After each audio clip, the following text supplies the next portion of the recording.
নমস্কার বন্ধুরা, আজকের পাঠশালায় তোমাদের স্বাগত। আমরা আজকে যে বিষয়টা নিয়ে আলোচনা করব সেটা হলো কারক।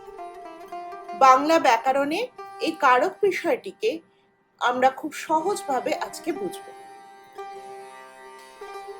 প্রথমে যে বিষয়টি বলবো সেটি হলো কারক কি, কেনই বা কারক পড়ব। দাঁড়াও বলছি, তার আগে বলো তো ক্রিয়া কি। জানো কি তোমরা ক্রিয়া কি? ক্রিয়া হলো যার দ্বারা বাক্যে কাজ করা বোঝায়। ইংরেজিতে আমরা যাকে বলি ভার্ব। প্রত্যেকটা বাক্যেই একটা ক্রিয়াপদ থাকে, তেমনি বাক্যে অন্যান্য পদও থাকে, কিন্তু বাক্যের এই ক্রিয়াপদের সঙ্গে অন্যান্য পদের যে সম্পর্ক তাকেই আমরা বলি কারক। ধরো বাড়িতে তোমরা দেখো না, তোমার সাথে ধরো তোমার বাবা আছে, দাদা আছে, দিদি আছে, মা আছে, প্রত্যেকের সাথে আলাদা আলাদা সম্পর্ক। তেমনি ভাবে বাক্যে যে ক্রিয়াপদ রয়েছে তার সাথেও বিভিন্ন পদের বিভিন্ন রকমের সম্পর্ক। এই যে সম্পর্ক, এই সম্পর্কটাকেই বলা হয় কারক। আমরা ব্যাকরণ বইতে একটা শব্দ পড়ি, অন্বয়। অন্বয় শব্দটার অর্থ কি? অন্বয় শব্দটার মানেই হলো কিন্তু সম্পর্ক। তাহলে কার সাথে কার সম্পর্ক? ক্রিয়ার সাথে বাক্যের অন্যান্য পদের সম্পর্কই হলো কারক। কিন্তু কারক তো আমরা শিখব, কিন্তু কারক শেখার আগে আমাদের কিছু বিষয় আছে যেগুলো শেখা আগে প্রয়োজন। যদি না শিখি তাহলে আমরা কারকটাকে করতে পারবো না। কি সেই বিষয়গুলো? প্রথম যে বিষয়টা আমাদের শিখতে হবে সেটা হলো বিভক্তি, দ্বিতীয় বিষয় হচ্ছে অনুসর্গ, আর তৃতীয় বিষয় হচ্ছে নির্দেশক। বিভক্তি কি? ধরো আমি বললাম যে বুলবুলিতে ধান খেয়েছে।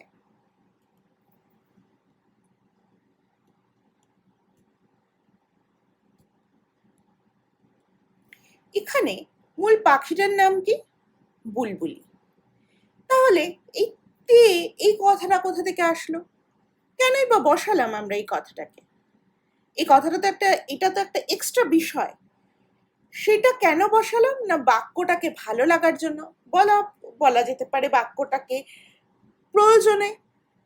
এই যে তে যুক্ত করলাম, এইগুলোটাকেই বলা হয় কি? বিভক্তি। তাহলে বিভক্তি এমন একটা বিষয় যা বাক্যের পদের সাথে যুক্ত হয়ে বসে।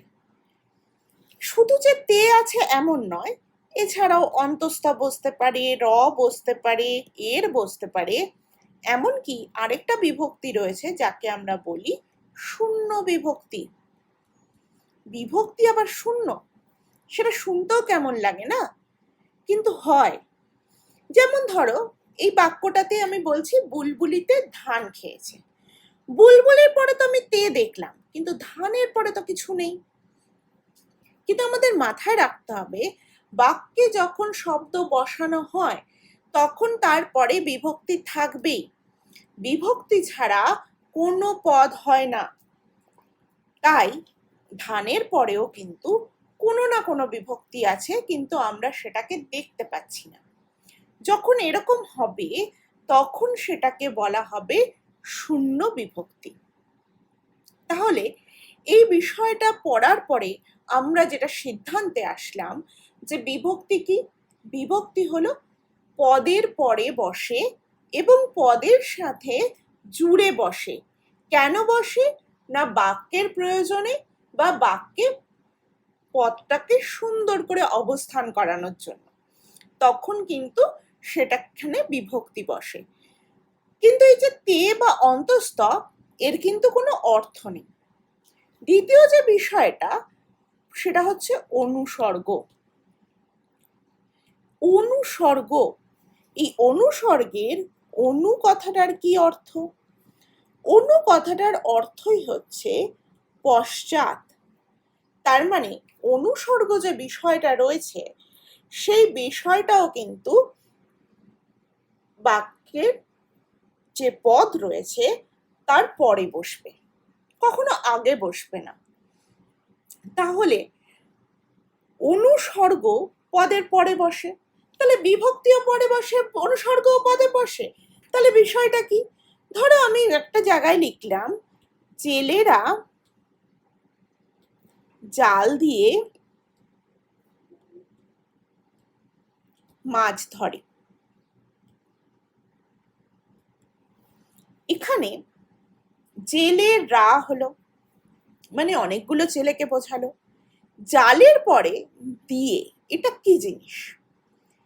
কিন্তু দিয়েটা কিন্তু জালের সাথে লেগে বসেনি, আলাদাভাবে বসেছে। এই যে দিয়ে, এটাকেই বলা হয় অনুসর্গ। শুধু যে দিয়েটা অনুসর্গ এরকম নয়, এরকম আরো অনুসর্গ আছে, দ্বারা আছে, কর্তৃক আছে, থেকে আছে, জন্য আছে, এরকম আরো অনুসর্গ রয়েছে। কিন্তু অনুসর্গগুলো কিন্তু কখনো বিভক্তির মতো একসাথে জুড়ে বসে না, আলাদাভাবে বসে। আরেকটা কি জিনিস? অনুসর্গগুলো সবই হচ্ছে অব্যয় পদ।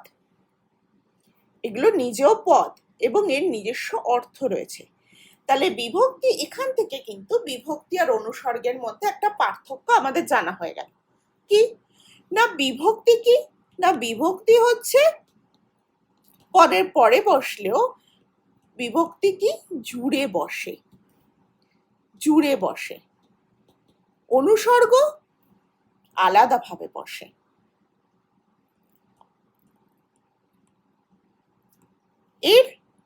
এটি কোনো পদ নয়, অনুসর্গ কিন্তু অব্যয় পদ।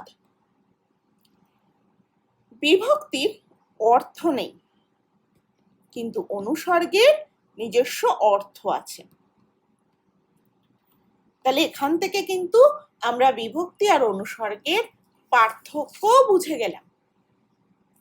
এই অনুসর্গের আবার অনেকগুলো নাম আছে।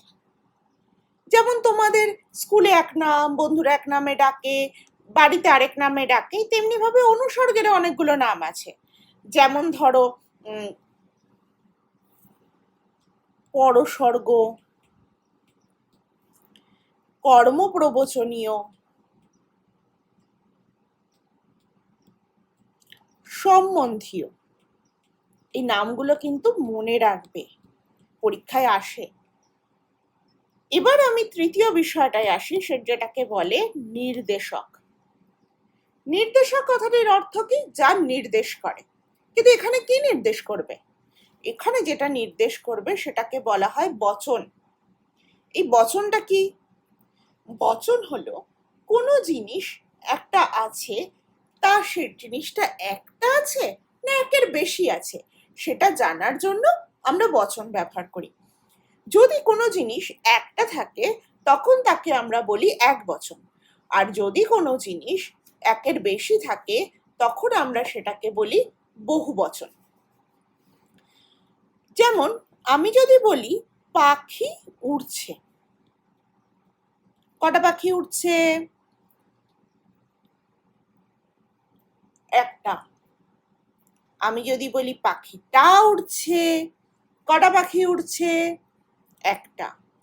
কিন্তু আমি যদি বলি পাখিগুলি উড়ছে, তখন কটা পাখি উড়ছে? একের বেশি। কি দিয়ে বুঝলাম আমরা এই কথাটা? এই টা আর গুলি ব্যবহার করে। তাহলে এই টাটা বসালেই আমি বুঝে গেলাম একটা, আর গুলিটা বসালেই আমি বুঝে গেলাম একের বেশি। তাহলে এই গুলি বা টা দিয়ে আমি পাখির সংখ্যা বুঝলাম। তাহলে এগুলোকে বলে নির্দেশক।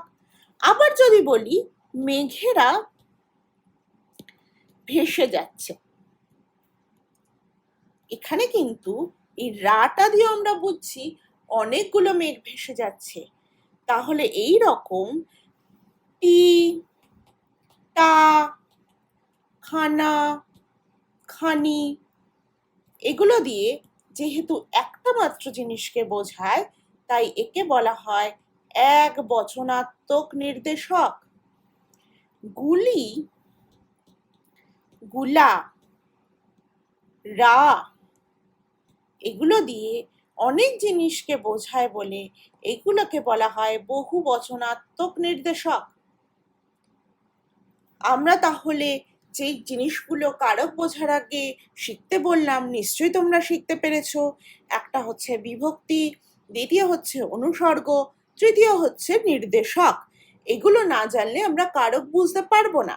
তাই আগে তোমরা এগুলো ভালো করে শিখে নাও।